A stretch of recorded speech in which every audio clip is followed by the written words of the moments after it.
دنیا کے سب سے اونچے میناروں اور سونے سے سجائی ہوئی مہنگی گاڑیوں کے پیچھے چھپا ایک ایسا شہر ہے جہاں 30 لاکھ لوگوں کے خوابوں کی ایک ان دیکھی قبر دبائی جا رہی ہے۔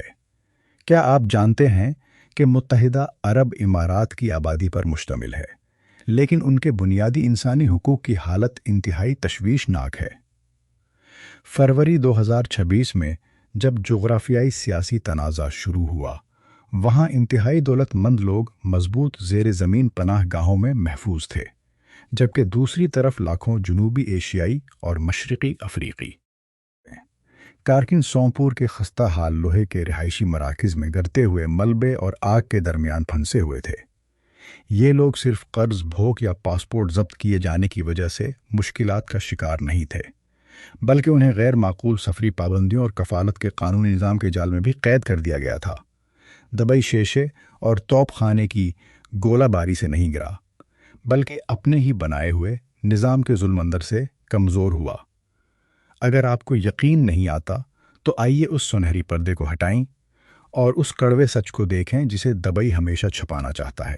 آپ کیا سوچتے ہیں کہ دبئی میں وہ فلک بوستیں بادلوں کو چھوتی ہوئی کیسے کھڑی ہیں؟ کیا یہ صرف سیمنٹ، کنکریٹ یا انتہائی دولت مند لوگوں کے ڈالروں سے بنی ہیں؟ نہیں، ان کے پیچھے جنوبی ایشیا کے لاکھوں غریب خاندانوں کی قربانیاں بھی شامل ہیں۔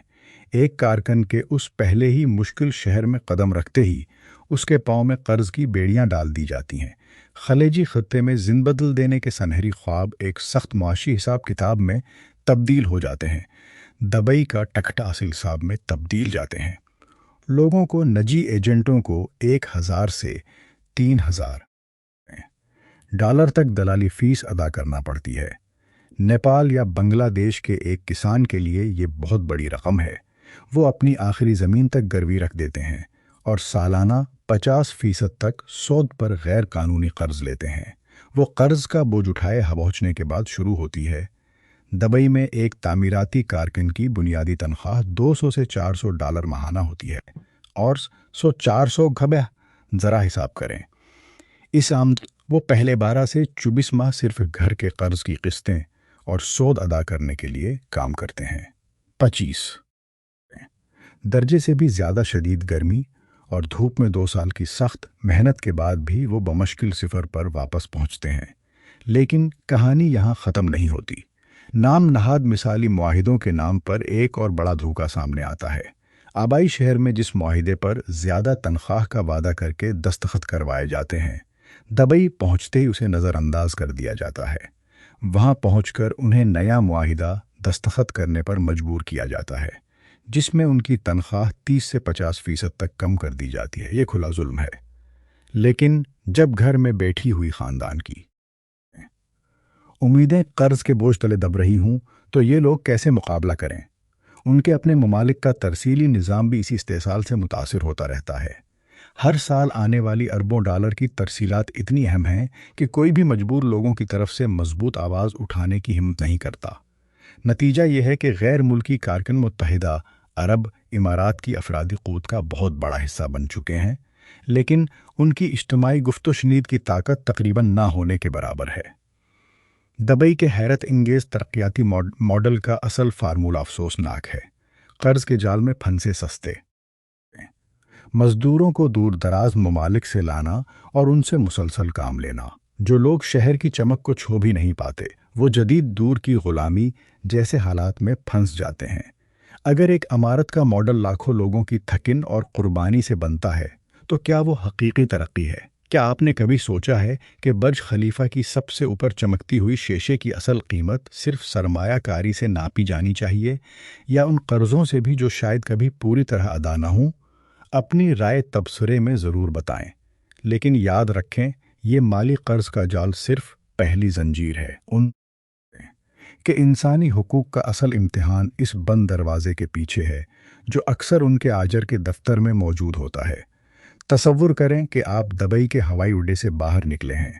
آپ نے شہر کی شاندار صحرائی ہوا میں سانس لی ہے، پھر اچانک ایک ہاتھ آگے پاسپورٹ دے دو، کمپنی اسے اپنے پاس رکھے گی۔ چند سیکنڈ میں آپ کی آزادی کا ایک اہم ذریعہ آپ سے لے لیا جاتا ہے۔ قانونی طور پر پاسپورٹ ضبط کرنا غیر قانونی ہے، اور متحدہ عرب امارات کے قوانین میں اس حوالے سے واضح دفعات موجود ہیں۔ قانون کاغذ پر بہت اچھا دکھائی دیتا ہے، لیکن بعض تعمیرات فراہم کرنے والی کمپنیاں ان اصولوں کو نظر انداز کرتی رہی ہیں۔ اگر آپ کا پاسپورٹ آپ کے پاس نہ رہے تو آپ کے لیے بہت سے روزمرہ معاملات مشکل ہو جاتے ہیں۔ آپ آسانی سے رہائش حاصل نہیں کر سکتے، آزادانہ سفر میں رکاوٹ آ سکتی ہے، بعض مالی خدمات تک رسائی مشکل ہو جاتی ہے، اور وطن واپس جانے کے لیے بھی مشکلات پیدا ہو سکتی ہیں۔ آپ کی شناخت سے متعلق اہم دستاویز کسی دوسرے شخص کے دفتر کی الماری میں بند ہو جاتی ہے۔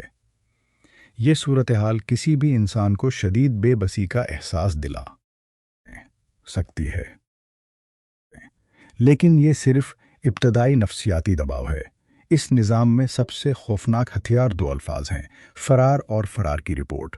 اگر آپ استحصالی حالات کے خلاف آواز اٹھاتے ہیں، ادا نہ کی گئی تنخواہ کا مطالبہ کرتے ہیں یا صرف ملازمت چھوڑنے کی درخواست کرتے ہیں، تو بعض حالات میں آپ کے خلاف فرار ہونے کی رپورٹ درج کرانے کی کوشش کر سکتا ہے۔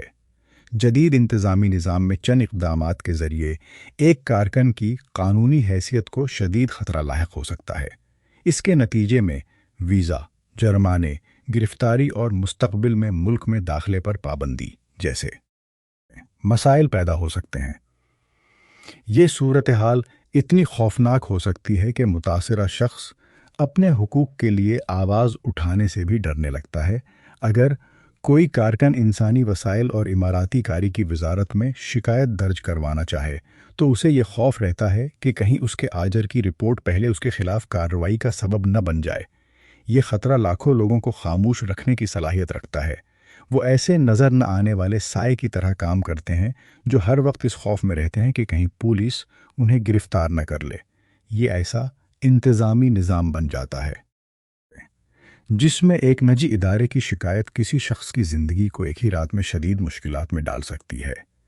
کیا یہ جدید حکمرانی ہے یا منظم دباؤ؟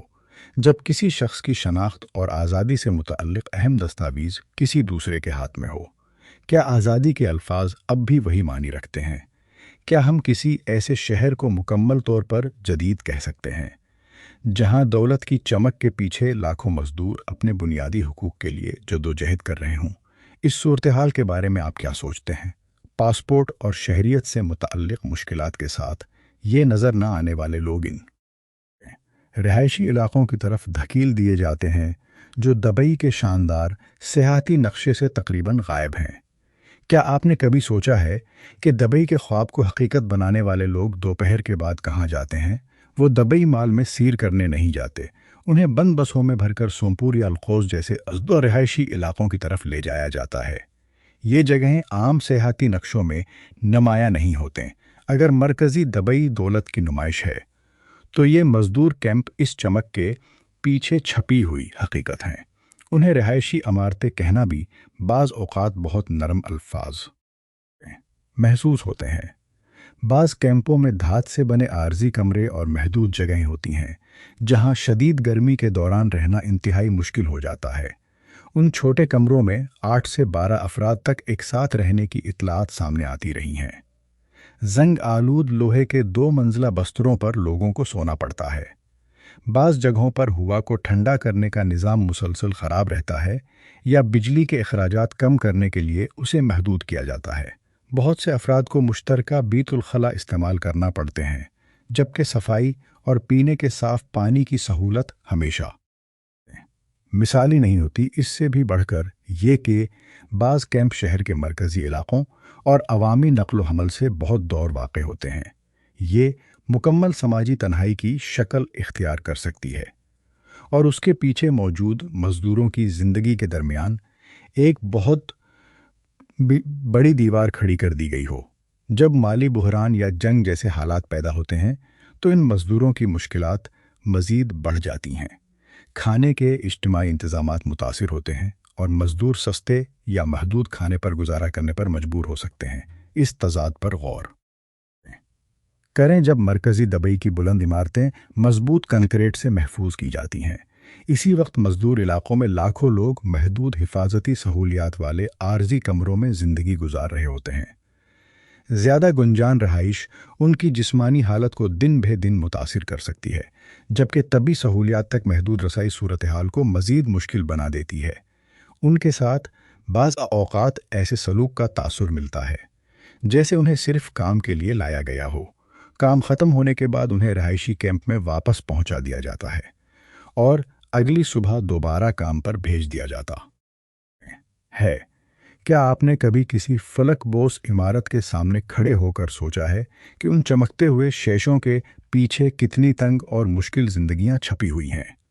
ایک انسان کی برداشت کی حد کہاں ختم ہوتی ہے جو شدید گرمی میں محدود کے ساتھ زندگی گزار رہا ہو؟ اپنی رائے ضرور بتائیں۔ پتلی دھاتی دیواروں کے اندر رہنا خود ایک مشکل تھا، لیکن جب یہ لوگ سب کچھ چھوڑ کر واپس جانے کا سوچتے ہیں، کہ قانونی مالی مسائل نے انہیں کس قدر مضبوطی سے جکڑ رکھا ہے۔ تصور کریں کہ آپ اپنا سامان باندھ لیتے ہیں، وطن واپس جانے کے لیے ہوائی جہاز کا ٹکٹ بھی لے لیتے ہیں، لیکن ہوائی اڈے پر اچانک آپ کو روک دیا جاتا ہے، کسی سنگین جرم یا اسمگلنگ کی وجہ سے نہیں، بلکہ کسی دیوانی تنازع کی وجہ سے عدالت کی جانب سے سفری پابندی عائد کر دی گئی ہے۔ متحدہ عرب امارات میں مالی دعووں، قرضوں یا بعض قانونی تنازعات کے نتیجے میں سفری پابندی کے مسائل پیدا ہو سکتے ہیں۔ ایک چھوٹا قرض یا مالی دعویٰ بھی کسی شخص کے لیے بڑی قانونی پریشانی کا باعث بن سکتا ہے۔ اس صورتحال میں بعض کارکنوں کو یہ خوف بھی لاحق رہتا ہے کہ کمپنی ان کے خلاف مالی دعوے دائر کروں کہ انہیں ملازمت چھوڑنے یا اپنی تنخواہ کا مطالبہ کرنے سے روکنے کی کوشش کرے گی۔ ایک غیر ملکی خاتون کارکن کی مثال بھی سامنے آتی ہے، جس کے بارے میں بتایا گیا کہ استعفیٰ دینے کے بعد کمپنی نے اس سے پرنٹر کو نقصان پہنچانے کے عوض 20,000 درہم کے قریب رقم اور ویزا کے اخراجات طلب کرنے کی دھمکی دی۔ ایسے معاملات میں قانون اور عملی حقیقت کے درمیان فرق بہت اہم ہو جاتا ہے۔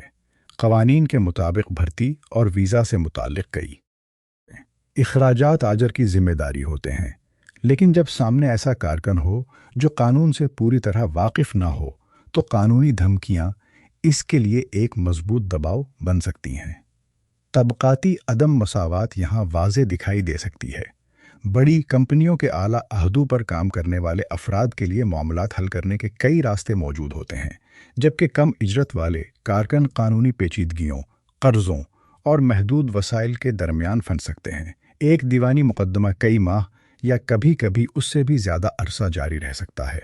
اس دوران کارکن کے لیے ملک چھوڑنا مشکل ہو سکتا ہے، جبکہ آمدنی کے ذرائع بھی متاثر ہو سکتے ہیں۔ کوئی آمدنی نہیں، جرمانے بڑھتے رہتے ہیں اور قرض کا سود ہر روز بڑھتا جاتا ہے۔ وہ اسی زمین پر تھک جاتا ہے جہاں وہ کبھی بہتر زندگی کی امید لے کر آیا تھا۔ کیا یہ انصاف ہے کہ ایک معمولی مالی تنازع کسی شخص کے لیے طویل مدت تک نقل و حرکت کی پابندی بن جائے؟ اگر انصاف کا نظام کسی کاروباری ادارے کے دباؤ کا ذریعہ بن جائے تو ایک کمزور کارکن کیا کرے گا؟ لیکن اگر وہ کسی طرح سفری پابندی سے بچ بھی جائے تو طویل عرصے تک تنخواہ نہ ملنے کی وجہ سے خالی جیب اس کی واپسی کی راہ روک سکتی ہے۔ آپ ہر روز شدید گرمی میں کام پر جاتے ہیں، لیکن مہینے کے آخر میں بینک اکاؤنٹ تقریباً خالی رہتا ہے۔ صرف ایک ماہ نہیں بلکہ بعض حالات میں مسلسل کئی ماہ تک اجرت کی ادائیگی میں تاخیر ہو سکتی ہے۔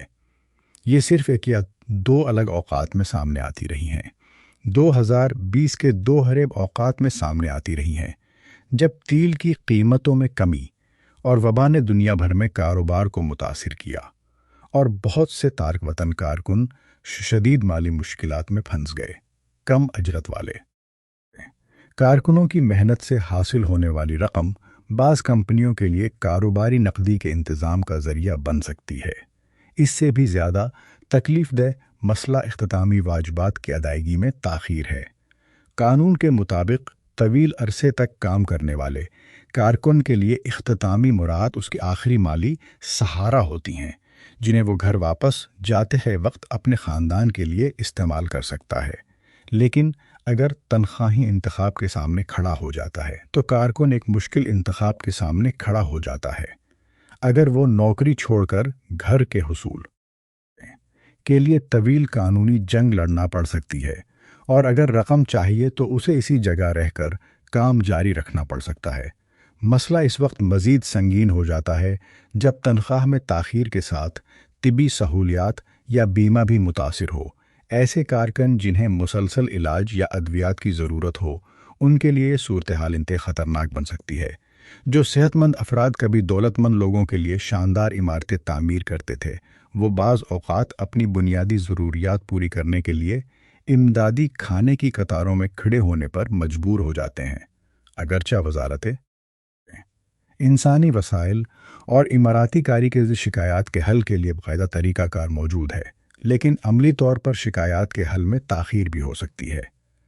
آخر کارکن کے پسینے اور محنت کی قیمت کیا ہے اگر اس کی کمائی کسی کمپنی کے حساب کتاب میں روک دی جائے؟ ایک ایسے شخص کی برداشت کی حد کہاں ہے جو ہر روز تھک کر کام کرے لیکن اپنی بنیادی ضروریات پوری کرنے کے لیے دوسروں کا محتاج ہو جائے؟ اپنی رائے تبصرے میں ضرور دیں۔ ان مالی مشکلات میں زندگی گزارنے والے لوگوں نے ابھی اپنی محنت کا پورا حق بھی حاصل نہیں کیا تھا کہ فروری 2026 میں خطرے کی گھنٹیوں نے اچانک صحرائی آسمان کو اپنی لپیٹ میں لے لیا۔ جغرافیائی سیاسی تنازع شروع ہوا اور خلیج کے اہم مقامات کے قریب خطرات بڑھ گئے۔ جب فضائی دفاعی نظام نے ہوا میں آنے والے خطرات کو روکنے کی کوشش کی تو ملبے اور جلتے ہوئے ٹکڑوں کے گرنے کا خطرہ پیدا ہوا۔ اس وقت طبقاتی فرق اور زندگی و موت کے درمیان فرق مزید نمایاں ہو گیا۔ جہاں انتہائی دولت مند افراد، سیاح اور بعض غیر ملکی شہری مضبوط کنکریٹ کی پناہ گاہوں میں محفوظ تھے، وہیں لاکھوں جنوبی ایشیائی اور مشرقی افریقی کارکن محدود حفاظتی سہولیات والے عارضی رہائشی مراکز میں موجود تھے۔ اس سے بھی زیادہ تشویشناک بات یہ تھی کہ خطرے کی اطلاعات کے باوجود بعض شعبوں کے کارکنوں کو کام جاری رکھنے کا دباؤ محسوس ہو سکتا تھا۔ تعمیراتی کارکن ترسیلی بچانے کے لیے خطرات مول لینے پر مجبور ہو سکتے تھے۔ ایسے حالات میں ملازمت سے انکار کا مطلب ملازمت ختم ہونے، ویزا سے متعلق مسائل یا قانونی کارروائی کا خوف بن سکتا ہے۔ وہ اپنی روزی روٹی بچانے کے لیے آسمان سے آنے والے خطرات کے درمیان بھی کام کرنے پر مجبور ہو سکتے تھے۔ جب تجارتی فضائی راستے متاثر ہوتے ہیں تو وطن واپس جانے کا راستہ بھی مشکل ہو جاتا ہے۔ یوں صورتحال ایک دوہرے انسانی بحران میں تبدیل ہو سکتی ہے۔ جنگ کا خطرہ پہلے سے موجود استحصالی نظام کو مزید کمزور لوگوں کے خلاف استعمال کر سکتا ہے۔ بڑی بین الاقوامی کمپنیاں اپنے اعلیٰ عہدیداروں کے لیے انخلاء کے منصوبے بنا سکتی ہیں، جبکہ کم اجرت والے کارکنوں کے پاس نہ ٹکٹ ہوتے ہیں اور نہ واضح ہدایات۔ وہ ایسی صورتحال میں پھنس سکتے ہیں جہاں انہیں بچاؤ کی معلومات تک مناسب رسائی نہ ہو اور اپنے خاندانوں سے رابطہ کرنا بھی مشکل ہو جائے۔ لاکھوں لوگوں کی زندگی جنگ کے حالات میں ایک اضافی بوجھ سمجھی جا سکتی ہے جسے کسی بھی لمحے نظر انداز کیا جا سکتا ہے۔ اس حقیقت کو دنیا تک پہنچانے میں اطلاعاتی پابندیاں بھی ایک اہم مسئلہ بن سکتی ہیں۔ تصور کریں کہ اگر آپ اپنے خاندان کو محفوظ ہونے کا اشارہ دینے کے لیے فضائی دفاع یا حملوں کی تصاویر اپنے فون سے بنا کر بھیجیں تو کیا ہوگا؟ متحدہ عرب امارات میں حساس فوجی اور دفاعی سرگرمیوں کی تصاویر یا معلومات پھیلانے کے حوالے سے سخت قوانین موجود ہیں۔ ماضی میں ایسے افراد کے خلاف کارروائی کی خبریں بھی سامنے آئی ہیں جنہوں نے حساس فوجی سرگرمیوں سے متعلق تصاویر یا معلومات نشر کیں۔ اس خوف کے باعث بہت سے لوگ اپنی گفتگو میں خود احتیاط برتنے لگتے ہیں۔ مقامی ذرائع ابلاغ میں بھی بعض حساس معاملات کی رپورٹنگ محدود ہو سکتی ہے، جبکہ بین الاقوامی توجہ اکثر شاندار عمارتوں، دولت اور سیاحت کے مناظر پر مرکوز رہتی ہے۔ اس خوف نے بعض غیر ملکی باشندوں کو بھی خود پر عائد خاموشی اختیار کرنے پر مجبور کیا ہے۔ لیکن اصل نفسیاتی قید صرف خوف سے نہیں، بلکہ زبان اور معلومات کی رکاوٹ سے بھی بنتی ہے۔ قانونی کارروائی عموم عربی زبان میں ہوتی ہے۔ معاہدے انگریزی میں ہو سکتے ہیں، جبکہ لاکھوں کارکن ہندی، اردو، بنگالی یا دوسری زبانیں بولتے ہیں۔ اگر کارکن کو اپنے حقوق کا علم ہی نہ ہو تو وہ شکایت کیسے کرے گا؟